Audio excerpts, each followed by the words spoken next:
or a $4,000 fine.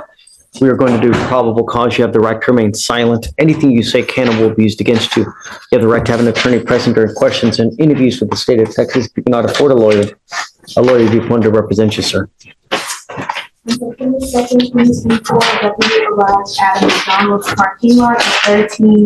The hearing opens with Judge Fleischer laying out the charge clearly: assault causing bodily injury. The stakes are immediately serious, up to 1 year in jail and a $4,000 fine. The judge advises Mr. Woff of his rights, setting a formal tone that signals this is not going to be a light conversation. From the very start, you can feel that this case could turn quickly, depending on the defendant's behavior. 532 Beechnut Street in Harris County, Texas, where he made contact with the defendant and a complainant who were near their vehicles. The complainant and the defendant do not know each other. The complainant stated that when he was driving on the public roadway, he accidentally backed his vehicle into the defendant's front bumper. The complainant believed that he did not strike the defendant's vehicle at the time of the impact and drove away onto the cross street. The defendant began to follow him. The complainant parked his vehicle in the McDonald's parking lot and observed the defendant's vehicle stop behind. We then hear the incident details. A minor parking mishap turns into something much bigger. The complainant accidentally backs into another vehicle and drives away, believing no real damage occurred. But instead of calling the police, Mr. Woff follows him. This is the first red flag.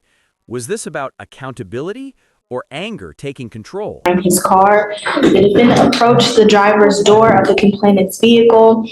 The complainant opened his driver's door and asked the defendant, "Hey bro, are we good?" The defendant became verbally aggressive towards the complainant, yelling at him and telling him that he hit his car.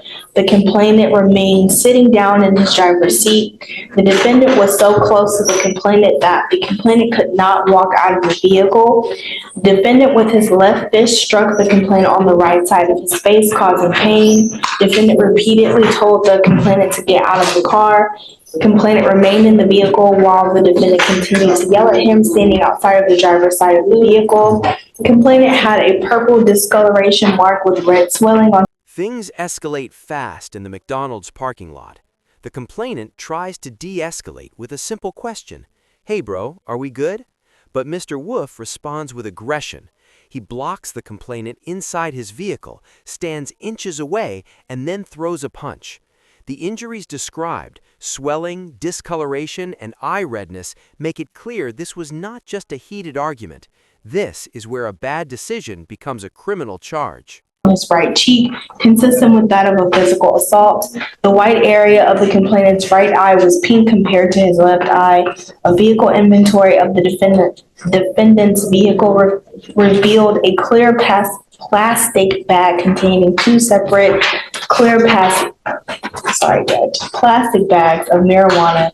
Total weight 83 grams, 2.9 ounces.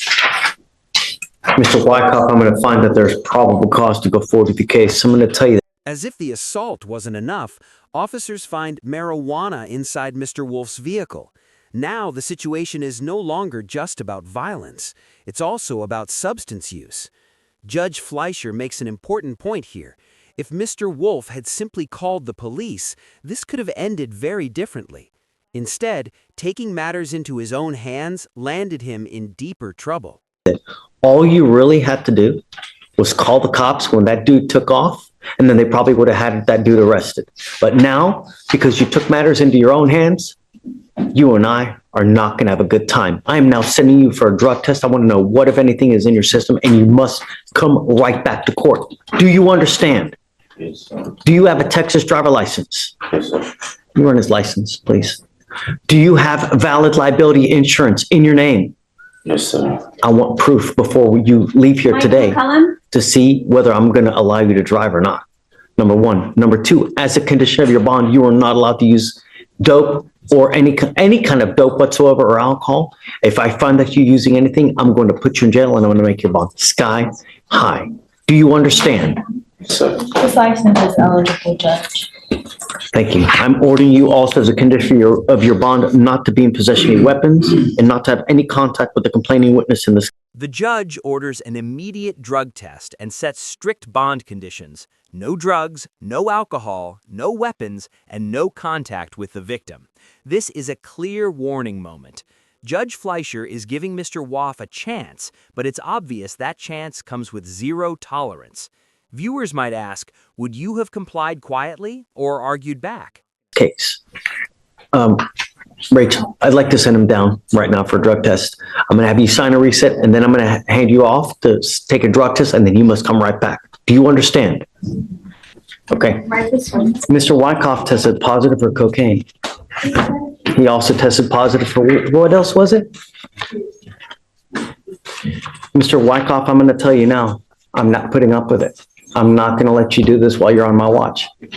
So, Sorry, Your Honor. it's okay. Step forward. It stops now.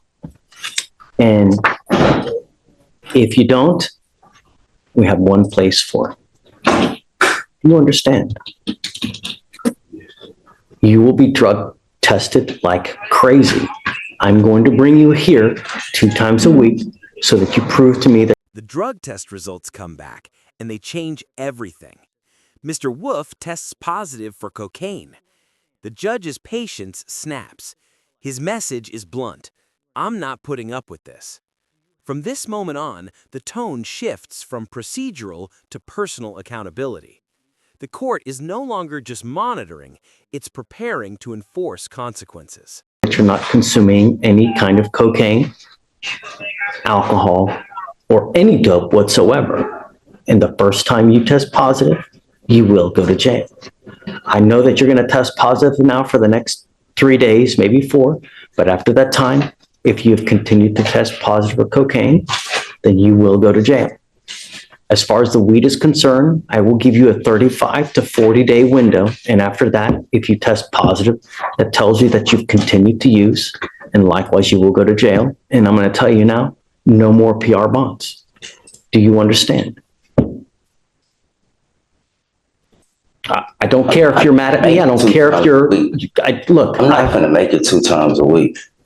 Then Drug test, no, I work and everything. No. Judge Fleischer orders intense drug testing, twice a week, and makes the consequences crystal clear. Any continued use means jail. Mr. Wolf pushes back, arguing about work and even denying cocaine use by claiming asthma. But the judge shuts it down immediately. You tested positive, prove it. This back and forth shows exactly what not to do in front of a judge. That's not gonna happen. yes, it is. All right. I will give you the opportunity. If you don't, then that's fine. You don't have to come. You know what's going to happen, and that's it. Judge, I would ask the court to consider just either once a week or every 2 weeks. No, because he can still use and he can evade capture with it. And, I don't want you to continue to use cocaine, and that's it. And I'm not going to trust cocaine. you. I can't even use cocaine. I have asthma. That stuff will break my lungs. You tested positive for it. I can't use it. Well, okay. Prove it. I have asthma. It's in the system. Prove it. I'm not going to take your word for it. So that's. All right. I've already given you a lawyer, Mr. Wyckoff. You know what's expected of you. All you have to do, I'm not asking you to show up here. I'm asking you to just go take a test, and then you can take Like I off. said, I work. I'm not finna take 2 times out a week to go take. Defense counsel asks for leniency, less frequent testing, but the judge refuses. He explains why. Less testing gives more opportunity to keep using. Judge Fleischer emphasizes that bond conditions apply whether Mr. Waffle likes them or not. This is a powerful reminder that the court's job is not convenience, it's public safety. The test, no. That is the bond condition. All right. I could have paid my own bond for that. It's still a condition I'm going to put on you, whether you paid your own bond or not. If you don't like it, don't pick up a new case. Easy solution. And I hope that now it becomes so miserable that you think twice before you follow someone next time. Because, like I said, had you probably just called the cops, they would have changed. The hearing ends with a final warning. Don't challenge the judge's authority, and don't try to argue facts of the case in this setting. Judge Fleischer makes it clear, compliance is the only way forward. This case highlights how quickly anger, drugs, and poor choices can spiral into serious legal trouble. So what do you think? Did the judge go too hard, or was this exactly the wake-up call Mr. Wolf needed? Drop your thoughts in the comments. If you found this breakdown insightful, like the video, share it, and subscribe to the channel for more real courtroom moments you won't see anywhere else.